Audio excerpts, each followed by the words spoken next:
36 degrees. Did you hear that, Ellie? We're on the way to 36 degrees in Indiana, Pennsylvania today. How's that make you feel? That sounds really cold down here in Dallas, Texas. She's Ellie Bishop McKenzie on the line with us this morning. She is a healthy living expert. She is also the owner of CrossFit Odyssey in Dallas, specializing in longevity and living longer better. Oh, we have to talk to Ellie about that. That's going to be something. Hey, Ellie, this study that comes out about the unhealthiest states in America, this comes out every year. And every year it seems like our neighbors in West Virginia are the ones suffering from ill health the most. When these studies come out and they compile all kinds of data, and they're data-driven studies, there probably are some real gems for folks like you and your business, huh? There are. Unfortunately, some of it is not exercise-related and can't be controlled with exercise, but a lot of it is. So we can definitely make some changes. Yeah. I should say our conversation with Ellie is brought to you by Marcus & Mack, voted Best Personal Injury Law Firm in the Best of Indiana County contest. Marcus & Mack, a law firm representing injured people. A lot of the states that are listed as being unhealthy states are in the southern part of the nation. Why is that? Lots of reasons. Part of it is socioeconomics. One of the things that is interesting is of the 26 states that have comprehensive statewide indoor air smoking bans, none of them are in the South, so that definitely makes a difference. People in the South tend to be more sedentary, the hot weather. People don't want to go outside when it's hot, although we tend to just call that an excuse. But we don't have as much public transportation, and people drive their cars a lot more, so the walkability is not as high here as it is up north. Mm-hmm. And access to health care. We have fewer primary care physicians, mental health providers, and dentists per capita. Wow. When you mentioned all of those different factors, the one that really jumped was the first one you mentioned, smoking. And of course, the American South produces our nation's tobacco. I would guess that makes it a little bit more difficult to stay away from the habit down there. You would think so. And it's a bad habit. So, and it's just one of those things that we have to change the culture of this country. That's just not something that we want to do to ourselves. Yeah. Well, let's talk about lifestyle choices because they do impact so much of what we're able to do with our lives. Heart disease, some cancers are affected by our lifestyles as well. Diabetes is such a big one, though, isn't it? Diabetes is a really big one. That is one of the things that they have discovered. If you have diabetes, you are more likely to get cancer. You're more likely to have Alzheimer's and any kind of cognitive decline. You're more likely to have cardiorespiratory disease. So by having diabetes, you are putting yourself in a situation where you are much more likely to get sick and much more likely to die of the sickness. Yeah, you're setting yourself up, really. You really are. Yeah, and of course there are other things that we take note of, and that is the opioid crisis. That's not going away, and the American South, those drugs are being carried right across the southern border, and so that affects it as well, doesn't it? Absolutely, and that is one of those things that we just kind of have to start teaching our children early on. You are responsible for your health. So don't put anything in your body that is going to cause a problem like that. Don't get yourself addicted to anything like that. And whatever you can do to avoid taking something like that, avoid it. Yeah, absolutely. Okay, so those are the things that are going wrong, but there are plenty of states where things are going right, and we want to maybe learn from them what they're doing right. That is making them at the top of the rankings. So, Ellie, what are the things that people do in those more successful states when it comes to health care? Well, it's funny. If you look at some of the more successful states, you got Hawaii, Florida, Colorado, California. And if you think about all of those states, those are places that people love to be outside and walking around and exercising. Mm-hmm. And skiing and surfing and doing all the things that make you more mobile and getting outside and moving. So exercise is the number one thing that you can do to determine how long you're going to live out the rest of your life.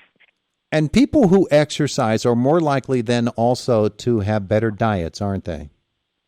Generally speaking, now we always laugh that you cannot outwork a bad diet, but yes, most people are more food conscious if they are exercising. Yeah, yeah. Of course, hydration is a big thing. What we're drinking is very important. Absolutely. And it all plays into it. Now, you are the owner of something called CrossFit Odyssey in Dallas, and I love the line that you're specializing in longevity and living longer, better. Ellie, how do we do that?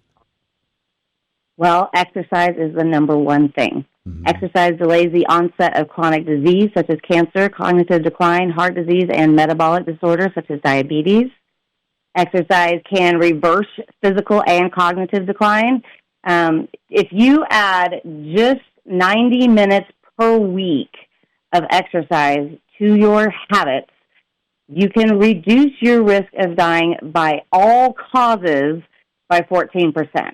And more importantly than that, it will increase your quality of life. Mm-hmm. You can get out and enjoy it, which is so much more important. Yeah, there are a lot of folks who will say, well, Ellie, I'm getting too old to do all that hard exercise. But that's the whole point, isn't it? It's not. That is the whole point. It's not exactly the intensity based upon your age. It's the fact that you are out there and you're doing some form of exercise. That's a good place to start.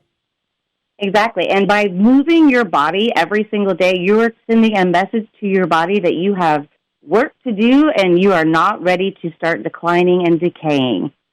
Now, you mentioned a couple of moments ago the connection between cognitive decline and lack of exercise. Tell me more about that. You can actually almost reverse cognitive decline with exercise. There are all kinds of studies out now that are saying that by just getting up and moving your body, you are sharpening your brain immensely. And if we can get that brain working the best we can, then we're doing a whole lot better every single day. One of the things that we suggest, if you can't get to a gym or you can't get a trainer, try an exercise snack. Every hour, take 5 minutes of your day and just get 5 minutes of movement. You can do sit-ups or push-ups. You can do high knees. You can walk in place. Whatever it is, you can do 5 minutes per hour. That's something that you can add to your day. Oh, so you call that an exercise snack? Exercise snacks, yes. I like it. Isn't that great? Yeah, that's terrific. And it makes absolutely perfect sense. That adds up, doesn't it? Absolutely. Those minutes add up every single day. Yeah. So it's living longer, but it's also living longer better. And the benefits of exercise, I can tell, Ellie, that you see the benefits everywhere. Absolutely. I have clients from every age. I have little kids that come in, and I have people in their 70s and 80s coming in, and they are all doing all of the same things. We just scale it to every person's ability. You can do whatever you think you can do. You just want to do it carefully and intentionally. Now, Ellie, what about those folks who say that the reason I don't exercise is because I have no one to do it with? My partner doesn't want to get involved in exercise. They live a more sedentary lifestyle, and it's just easier on me if I don't. Do it without them, or encourage them to do it. Sometimes if they see you doing it, they're going to want to do it with you, especially if you're excited about it. Show some enthusiasm. Excitement is contagious, and if you are excited about it, they're going to get excited about it too. And the next thing you know, you're both going to look and feel amazing, doing all of the things that you want to do to live an amazing life. And if you have not been exercising for a while, and some of these themes come back to us all the time, if you've not been exercising for a while, it doesn't mean try to run a marathon today, does it? Absolutely. Start small. Start with a walk. And we always say the journey of 1,000 miles starts with one step. Take the one step. Take the short walk every single day. Start with the exercise snacks. Build it up. Whatever it is you can do, that is something every single day. I am guessing that there are plenty of statistics out there that support the idea that folks who start with that very intense program hurt themselves right away and say, well, then that's it. I'm not even going to try. Absolutely. We want to start small. You can do all kinds of simple things. Like I said, high knees is a real simple thing. You can hold on to a table or a wall to do it. You can sit in a chair and stand up 10 times just to make sure that you are learning how to squat again. You can walk across your house a few times every single day. Just something to get you moving. Don't go crazy, but then start small and work your way up. She is Ellie Bishop McKenzie with us. She is a healthy living expert, owner of CrossFit Odyssey in Dallas, specializing in longevity and living longer, better. Ellie, where do we learn more about you and what you do? You can find me at CrossFitOdyssey.com, and we do all kinds of online training as well as in-person training, and we are talking about trying to spread the word to the rest of the world that just because we're a little bit older doesn't mean we're ready to hit the road. Yeah. All right, so we're on the way to 36 degrees here in Indiana, Pennsylvania. In Dallas, you're probably going to be in the 70s today, huh? I think so. I'm so excited. Ellie, what's the day look like for you when you get out for your exercise regimen? I assume in the morning. What is what's it look like? Well, for the CrossFit gym, most people start with a very simple warm-up, and then we do some stretching and mobility work, and then most of the time we do some strength work. It is really important as we get older to do strength work, especially for women, because we lose bone density as we get older. We want to do that strength work to keep the bones nice and strong, keep the muscles holding up the bones nice and strong. That will keep you from falling down and hurting yourself. And that is an important part of aging. Beautiful, beautiful. It's a great way to start. Ellie, thank you so much for the visit this morning. We appreciate it. Have a great day.